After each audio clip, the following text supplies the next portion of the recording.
Olá, está no ar Direito em Foco, programa de debates e entrevistas de assuntos ligados ao direito. Esse programa é patrocinado pelo Núcleo de Advogados da Associação Comercial e Industrial de São Caetano do Sul.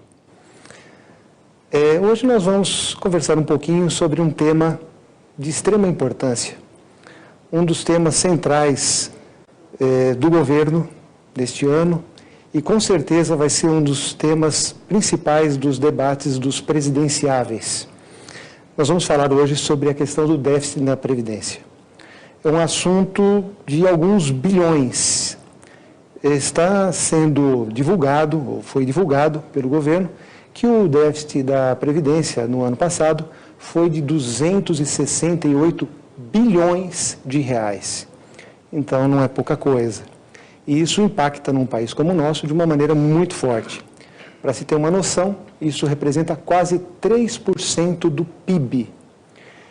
E a reforma da Previdência já foi tentada este ano, não houve sucesso por parte do governo, mas é um tema que praticamente todos os candidatos, tanto de esquerda, de direita, de centro, aqueles indefinidos, que a gente não consegue entender de que lado está, de que cor ideológica tem, mas mesmo esses candidatos têm a visão de que a reforma da Previdência é necessária. Uns entendem de uma maneira, outros de outra, mas que a reforma é necessária e nós temos que enfrentá-la. Para a gente discutir um pouquinho esse assunto, nós temos hoje aqui uma presença ilustre do Dr. Ronald Fazia Domingues, advogado especialista em direito previdenciário, que vai nos dar uma visão sobre esse assunto tão importante. Dr. Ronald é advogado, especialista na área previdenciária, ele tem uma curiosidade, é advogado da primeira turma do IMES, da USCIS, da Universidade de São Caetano do Sul. Ele é filho do Dr. João Batista Domingues Neto, que foi o primeiro advogado, o advogado da primeira turma de Direito da Faculdade de São Bernardo do Campo. Então, um advogado, uma família estreantes aí nas primeiras turmas, né, de faculdades já hoje renomadas. Então, doutor Ronald, muito prazer em tê-lo aqui, muito obrigado por ter aceito o nosso convite. E já parto para a pergunta que faz com que hajam debates muito acalorados. Apresenta, né, um déficit da Previdência bilionário aí, né? São muitos bilhões, como o doutor falou, 3% do PIB, né? É muita coisa. Só que assim, a gente precisa entender primeiro a situação da Previdência. Eles colocam déficit da Previdência. E a Previdência é um dos pilares da Seguridade Social, né? A Seguridade trata de saúde, previdência e assistencialismo. Então, ela tem várias fontes de receita, inclusive o governo participa com alguns tributos que a gente paga também como empresário, que é o PIS, PASEP, o COFINS e o CSLL. São as contribuições que agregam essas contas de receita da Seguridade Social.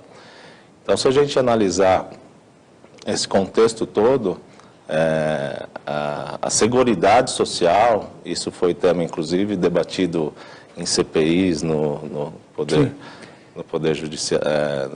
Legislativo, né? Na verdade, encontrar que não tem tanto déficit, sim superávit, né? Até o senador, o relator, o senador Hélio José, ele foi categórico ao dizer que a Previdência é superavitária. Sim. Né? E aí o governo diz, não, é deficitária. E fica uma brincadeira aí, ou jogos, né, com números, e a população tem dificuldade em entender. Há um déficit ou não há um déficit? O que colocam, às vezes eles colocam contas e tiram contas, né? Por exemplo, a conta da saúde, né? É uma conta que eles colocam como despesa. Mas e a receita que gerou? Tem vários impostos que são a nível estadual, municipal e até da União que formam também essa receita da saúde. Ela tem que entrar como receita também. Outra coisa que colocam como despesa, e é uma despesa considerável, é a DRU, né? A DRU é a desvinculação das receitas da União. Essa DRU foi criada na época do Fernando Henrique. Lá eles colocaram como 20% das receitas da Seguridade Social, para poder desvincular e pagar outras contas do governo.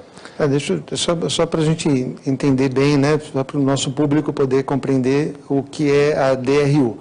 Então, do orçamento se tira 20% e ele não tem obrigação de ser alocado naquele...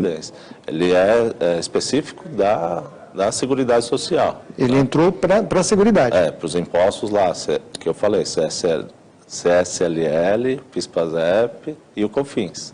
Então, ele retira dali 20%. E uma das medidas que o nosso presidente, o Temer, fez, uma das primeiras medidas que ele fez, foi aumentar de 20% para 30% essa alíquota. Mas isso não aumenta o déficit? Pois é. Então, se ele pode pegar 30% daquela arrecadação e levar para qualquer outro órgão do governo, ele está deixando um rombo maior, que era de 20%. Com certeza. E daí fica a pergunta, né? Ele vai aumentar porque está sobrando, não porque está deficitária, né? Então, daí justifica todos esses cálculos que foram feitos aí em CPIs, né, para provocar essa verdade vir à tona, né? Mas se há um déficit legado pelo governo, o próprio governo envia um projeto de reforma e esse projeto não vai em frente, tanto é que não indo em frente, até a nota do Brasil nas agências internacionais de risco, uma das justificativas para não ter melhorado o ranking do Brasil, lá, a posição do Brasil, foi não ter aprovado a reforma da Previdência. Sim. Então, a grande questão que fica para o país é a CPI, formada por deputados federais, com comissões, com técnicos que avaliam, entendem que está superavitário. O governo diz, olha, se nós não fizermos, o Brasil vai quebrar. Essas duas contas levam a população a uma grande dúvida. Sim. Porque ou é deficitário ou é superavitário. Sim. Uma das duas posições está irremediavelmente errada. Sim, é que a gente pode se aprofundar um pouquinho mais. Por exemplo, o regime geral da Previdência. Eles estão falando do déficit do regime geral, que gira em torno de 182 bi. Né? Então, só contando as contribuições do trabalhador e a contribuição do empresário, os 20, né? Esses que compõem. Né? A parte do empregador na folha de pagamento. Do governo não entra, né? A DRU está tirando também. No regime próprio também, né? Só do regime próprio, tem muito menos gente no regime próprio. O regime próprio é do setor público, né? Servidores públicos, gastando quase o mesmo do que o regime geral. Então, também tem essa defasagem, que era uma das propostas da reforma também, né? E acho que talvez a mais válida, né? Para tentar igualitar os regimes, né? Não ter tanta disparidade, né? Das super aposentadorias do regime dos três poderes, né? Com a do trabalhador comum, que em média hoje está ganhando R$ 1.400, né? Enquanto em média no setor público é 17, 18 mil reais. Né? Então, com esses números que o senhor está passando, doutor Ronald, o senhor está dizendo que a média de remuneração do setor público é 10 vezes a do setor privado. Sim. Essa é a média. Só que o déficit, nós temos aí um número... Desculpa cortar, doutor, isso sem falar do regime militar, que eles, né, na reforma, né, foi o único regime que deixaram de lado, né? Não quiseram... E a situação é deficitária. Também é deficitária. Na verdade, o regime militar é o que menos contribui para a Previdência, né? E tem o maior déficit, comparando, inclusive, com a quantidade de pessoas que se paga, né?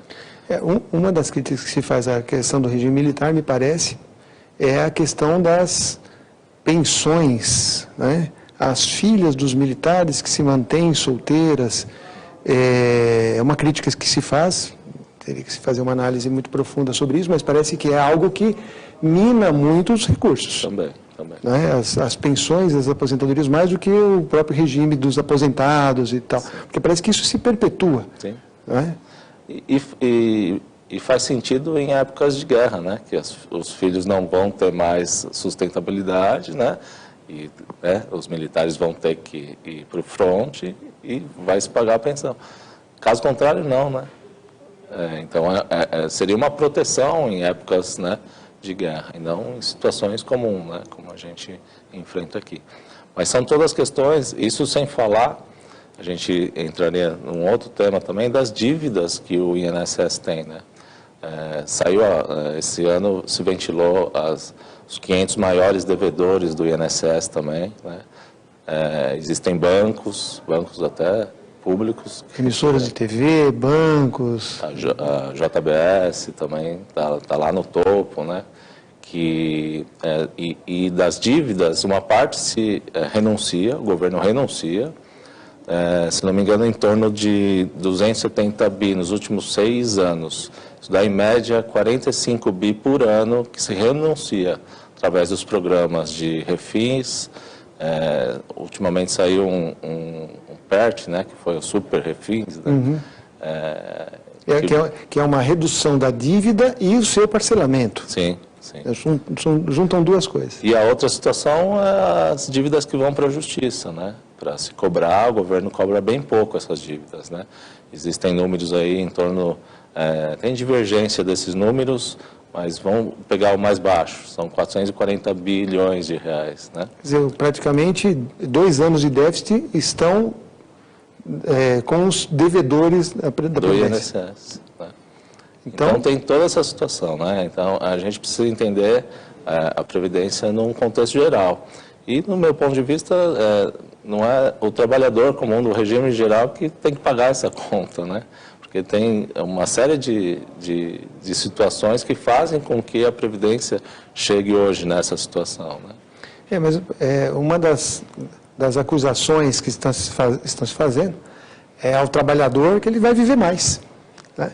Você vai viver mais, vai receber mais benefícios durante mais tempo e não vai ter dinheiro para te pagar. Então, é quase uma dupla punição, né? Sim. Quer dizer, ele vai num sistema, porque, como o senhor bem falou, né, o tripé, né, da proteção social, que é a saúde, que é a previdência social e a assistência. Sim. E os 3 são muito maus. A saúde... A gente não precisa nem entrar em muitos detalhes, a gente sabe como é a saúde no país. O serviço de assistência é deficitário, não consegue alcançar toda a população, principalmente os mais necessitados. E o sistema da Previdência está aí com esse risco, né, de termos a quebra da Previdência. É isso que está se colocando. Só uma parte, rapidinho, a questão do assistencialismo, a Previdência Social no Brasil e no mundo todo, ela se iniciou com o assistencialismo. Ela começou através do assistencialismo. Por um bom tempo aqui no Brasil não teve. E se tem um ponto bom do último governo, anterior ao do Temer, foi que se criou muitos programas assistenciais. Eu estava fazendo a conta, mais de 25 programas assistenciais. O Brasil tem uma história, né, de assistencialismo, desde antes dessa Constituição, da atual Constituição, e o artigo 194 e 195, 195 e 196 da Constituição já coloca isso como uma condição. Isso é importante, mas não tem chegado a todos que necessitam da maneira. Porque, inclusive, esses programas assistencialistas, muitos deles são acusados ou são criticados por não ter os métodos de saída. Sim. Ter os métodos de entrada e não de saída. A gente tem que comemorar as saídas, né? As saídas. Quantos mais conseguem não necessitar desse assistencialismo. E, doutor, o senhor comentou sobre a questão do regime geral e do regime próprio. Eu acho que seria interessante a gente explicar um pouquinho mais essa diferença, para que os nossos... as pessoas que estão nos assistindo possam chegar a uma conclusão de fato, né? o que é a Previdência e essa questão do déficit ou do superávit.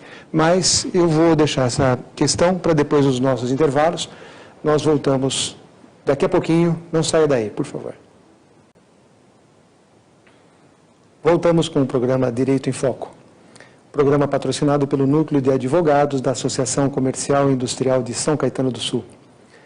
No primeiro bloco, o Dr. Ronald Fazia Domingues deu aqui uma aula sobre a questão da Previdência Social no Brasil, sobre a questão do déficit alegado ou do superávit alegado também.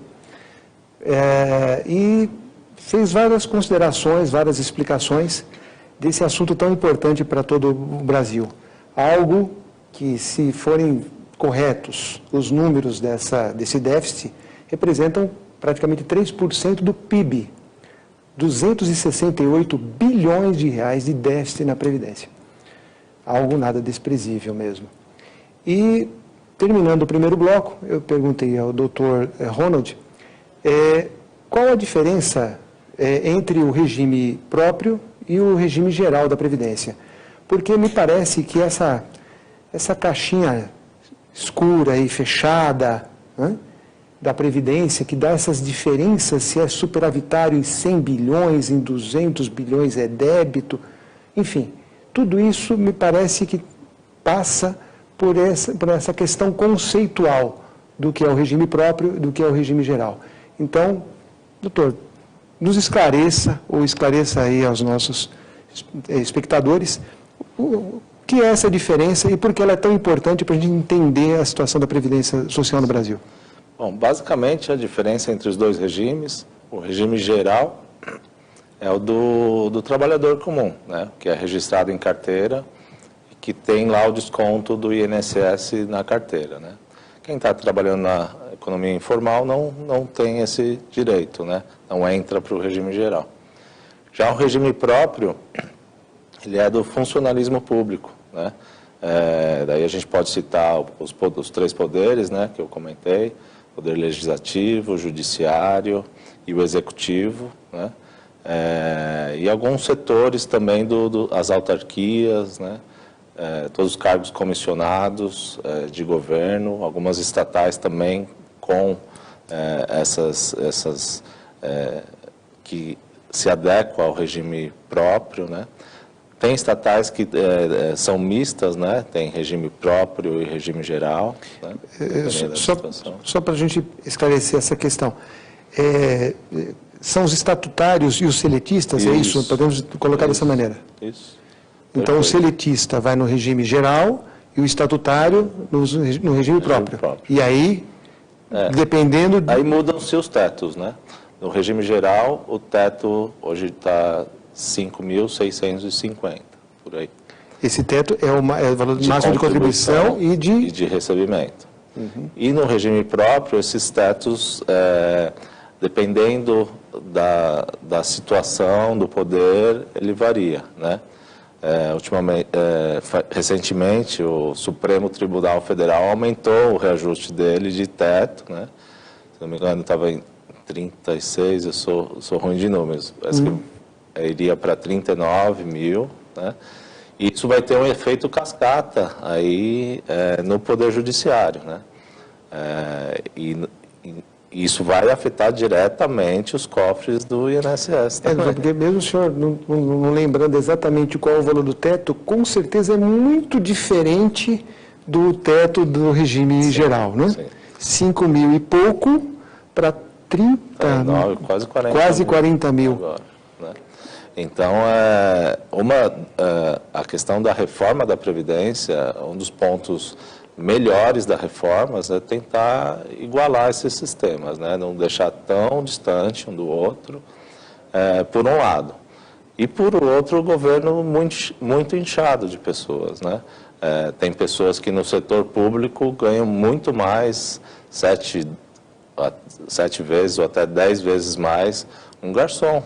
Lá em Brasília ganha muito mais do que um garçom na iniciativa privada, né? Então tem isso também tem um reflexo no INSS nas contas, né? Agora, é uma reforma que ela talvez seja necessária, todo mundo entenda de que não é possível que brasileiros tenham um teto de benefício de 5 mil e pouco e outros tenham um teto de benefício de 40. Que é difícil. Só que todo mundo tem a sensação de que tem alguma coisa errada nisso.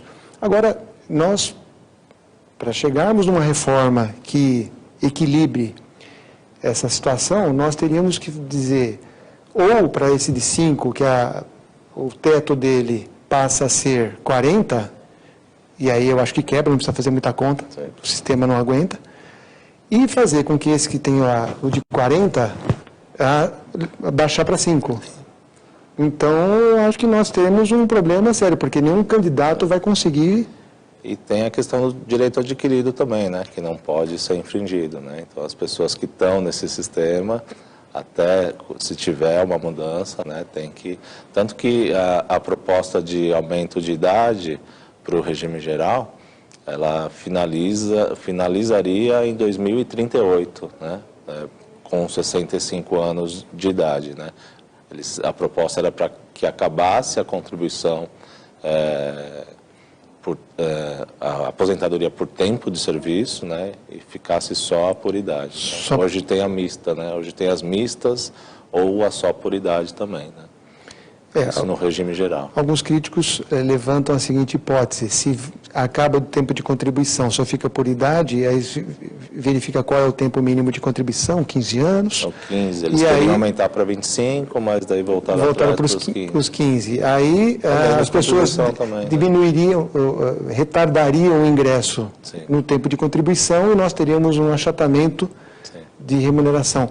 Parece um tema um pouco complexo e o que me preocupa um pouco, não sei se é a sua impressão, o senhor que é especialista, é que me parece que os presidenciáveis não parecem estar muito seguros e com conhecimento sobre esse tema. Sim, é um tema que precisa se aprofundar, na verdade, né? E a gente tentar refletir sobre os interesses de o porquê se é superavitária de uma reforma da Previdência, assim, sem um debate claro e amplo, né? Eu acho que tem que chamar a sociedade para debater o que né? Os órgãos, né, OAB, a Associação Comercial, para estar debatendo sobre esses assuntos que são de extrema importância, né? Para a gente entender de fato o que está por trás disso. Né? Eu tive curiosidade de pesquisar, inclusive, a agenda do ministro da época da Previdência antes da reforma, né? Porque é pública a agenda deles, né? Sim. E foi reunião com o bancário, né? Com os banqueiros. Os banqueiros têm a preferência lá. Por quê? Porque, na verdade, a previdência privada é que, assim como o modelo americano, né? Tem muito a previdência privada lá, mas é cultural isso, né? Aqui, esse bolo, essa fatia aí da previdência, que no todo da Seguridade Social são 730 bilhões por ano, né? Esse dinheiro que acho que os bancos estão querendo puxar. Pois é. É muito dinheiro e a gente percebe, pelo menos nos órgãos principais do governo que tratam desse assunto, na Câmara, no Senado e nos presidenciáveis, uma falta de conhecimento ou nata ou de forma proposital, porque a população realmente não consegue acompanhar esses números e surgem todas essas divergências de opiniões. Se é superavitário, como disse o senador Hélio José na CPI da Previdência, ou se é deficitário, como dizem muitos do governo. Esse é um assunto extremamente complexo e importante. Nosso programa é extremamente curto, lamentavelmente, e infelizmente temos já que encerrar. E eu só tenho a agradecer essas suas explicações muito claras, muito precisas, de um tema muito difícil, que poucos dominam tão bem quanto o senhor. Muito obrigado pela presença. Eu que agradeço, doutor, estou à disposição quando precisar. Muito obrigado. Lembrando que o nosso programa vai passar ao vivo no canal 3 da NET e ele pode ser acessado pelas redes sociais do TV Grande ABC e do ABC Repórter, pelo Facebook, pelo YouTube. Voltaremos na próxima semana com outros temas ligados ao direito e Esse é um programa patrocinado pelo Núcleo de Advogados da Associação Comercial e Industrial de São Caetano do Sul. Muito obrigado e até lá.